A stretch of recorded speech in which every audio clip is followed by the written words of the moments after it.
Good morning to all of you. Our scripture for today is from the book of Lamentation, verse 1 to 10. How lonely sits the city that was full of people.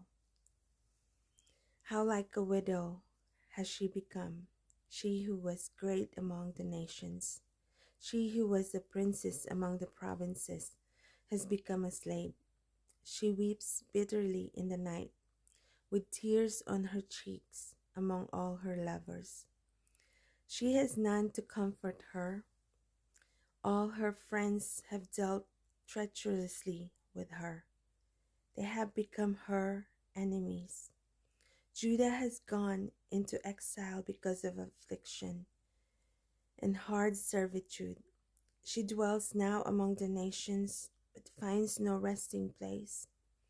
Her pursuers have all overtaken her. In the midst of her distress, the roads to Zion mourn. For none come to the festival. All her gates are desolate. Her priests groan. Her virgin have been afflicted, and she herself suffers bitterly. Her foes have become the head, her enemies prosper, because the Lord has afflicted her for the multitude of her transgressions. Her children have gone away, captives before the foe. From the daughter of Zion all her majesty has departed. Her princes have become like deer, to find no pasture. They fled without strength before the pursuer.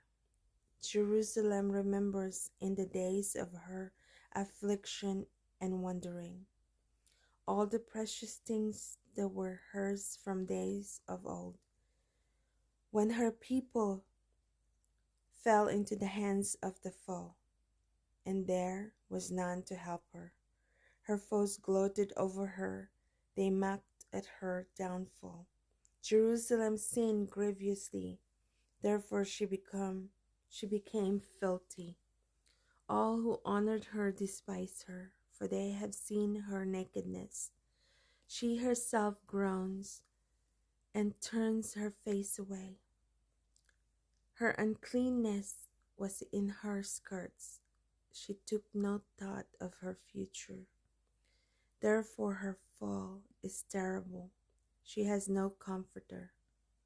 O Lord, behold my affliction, for the enemy has triumphed.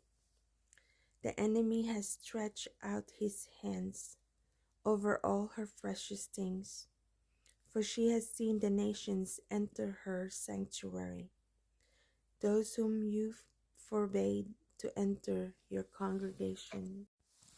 The temple. The first half of the first chapter of Lamentations describes the destruction of Jerusalem from the point of view of someone directly observing what has happened.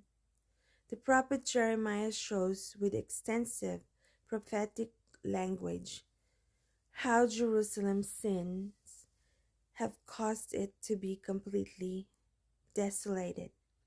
Verse 10 shifts from the view of an objective observer and makes the destruction of the city more personal for readers.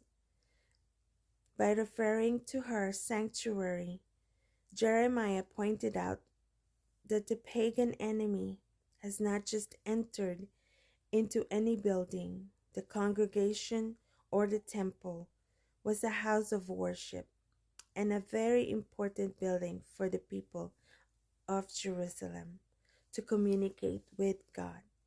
The author was saying, it is not simply a building, it is your building, and furthermore, it is representation of one's relationship with God. However, once Jesus arrived, the whole meaning and imagery of the temple changed. In John 2, verse 19, Jesus said that he was going to destroy the temple and rebuild it in 3 days.